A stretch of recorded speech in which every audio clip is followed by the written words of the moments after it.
ଅଗନା ଅଗନି ବନସ୍ତଟିଏ। ସେଠି ଏକ ସିଂହଟିଏ ବାସ କରୁଥିଲା। ସେ ତାର ନିଜର ବଳକୁ ନେଇ ବହୁତ ଗର୍ବ ଅନୁଭବ କରୁଥିଲା।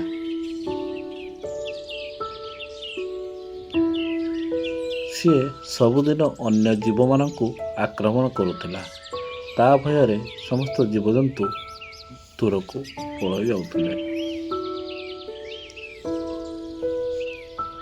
ସେହି ଜଙ୍ଗଲରେ ଏକ ଚତୁର ମାଙ୍କଡ଼ଟିଏ ଥିଲା। ସେ ରାତି ପାହିଲେ ଏ ଡାଳରୁ ସେ ଡାଳକୁ ଡେଇଁ ବୁଲୁଥିଲା। ଥରେ ପଶୁମାନଙ୍କ ଭିତରେ ଭାଳେଣି ପଡ଼ିଲା। ଏ ସିଂହ ଦାଉରୁ କେମିତି ରକ୍ଷା କରିବେ ଭାବି ଏକ ସଭା ବସିଲା। ସେହି ସଭାରେ ଭାଲୁ କହିଲା, ବୁଝିଲୁ ମାଙ୍କଡ଼, ତୁ ଆମ ପଶୁମାନଙ୍କ ଭିତରେ ସବୁଠୁ ଚାଲାକ ଅଛୁ। ତୁ ଏହାର ସମାଧାନ କରିପାରିବୁ। ଠିକ୍ ଅଛି, ମୁଁ ଚେଷ୍ଟା କରିବି ନିଶ୍ଚୟ।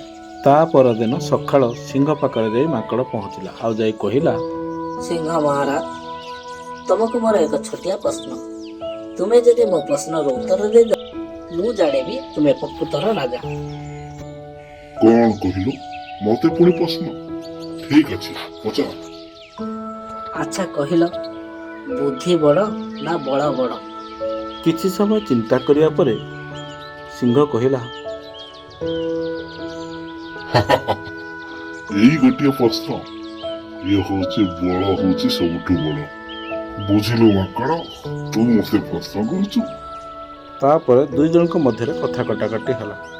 ଆଉ ସିଂହ କହିଲା, ତୁ ଯଦି ପ୍ରମାଣ କରି ଦେଖାଇଦେବୁ, ମୁଁ ଜାଣିବି ବୁଦ୍ଧି ବଡ଼। ତା ପରଦିନ ସକାଳୁ ମାଙ୍କଡ଼ ସିଂହକୁ କିଛି ନା କିଛି ଶିଖାଇବାକୁ ଲାଗିଲା, ଯେମିତି ଗଛରୁ ଫଳ ତୋଳିବା, ଜାଲରୁ ବଞ୍ଚିବା। କିନ୍ତୁ ସିଂହକୁ ଏସବୁ ଭଲ ଲାଗୁନଥାଏ। ମାଙ୍କଡ଼ ଚିନ୍ତା କଲା, କେମିତି ପ୍ରମାଣ କରିବ ବୁଦ୍ଧି ବଡ଼।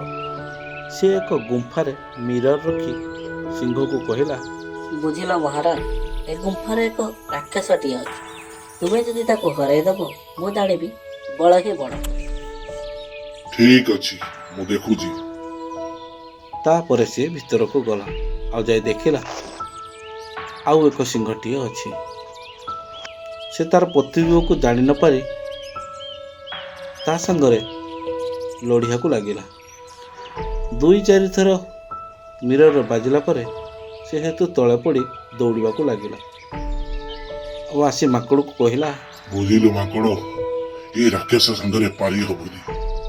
ମାଙ୍କଡ଼ ଟିକେ ମୁରୁକି ହସି କହିଲା, ଇଏ କି ରାକ୍ଷସ ନୁହେଁ ମହାରାଜ, ଇଏ ହେଉଛନ୍ତି ଆପଣ। ଇଏ ଆପଣଙ୍କର ପ୍ରତିବିମ୍ବ। ମୁଁ ଏଇ ଗୁମ୍ଫାରେ ଏକ ମିରରଟିଏ ରଖିଦେଇଥିଲି ଆପଣଙ୍କର ବୁଦ୍ଧି ପରୀକ୍ଷା କରିବା ପାଇଁ। ତାପରେ ସିଂହ ଚିନ୍ତା କଲା, ନାରେ, ମାଙ୍କଡ଼ ଯୋଉଟା କହୁଥିଲା ଠିକ୍, ବୁଦ୍ଧି ହିଁ ବଡ଼। ଆଜି ମୋର ବୁଦ୍ଧି ଥିଲେ ମୁଁ ଏ ଦଶା ଭୋଗିନଥାନ୍ତି। ତାପରେ ସେ ଜଙ୍ଗଲକୁ ଯାଇ ସବୁ ଜୀବଜନ୍ତୁଙ୍କୁ ଭୁଲ ମାଗିଲା। ବୁଝିଲ ଭାଇମାନେ, ମତେ କ୍ଷମା କରିଦିଅ। ମୋ ବଳ ପାଇଁ ମୁଁ ନିଜକୁ ସବୁକିଛି ଭୁଲି ଯାଇଥିଲି। ମୁଁ ଆଉ ତମର କିଛି ଅନିଷ୍ଟ କରିବି ନାହିଁ। ଆଜିଠୁ ମୁଁ ତୁମ ସହିତ ମିଶିକରି ରହିବି। ତାପର ଦିନଠାରୁ ଯେମିତି ଜଙ୍ଗଲରେ ଏକ ନୂଆ ସୂର୍ଯ୍ୟୋଦୟ ଉଦୟ ହେଲା। ଆଉ ସେଇ ଦିନଠାରୁ ସମସ୍ତେ ଖୁସିରେ ରହିଲେ।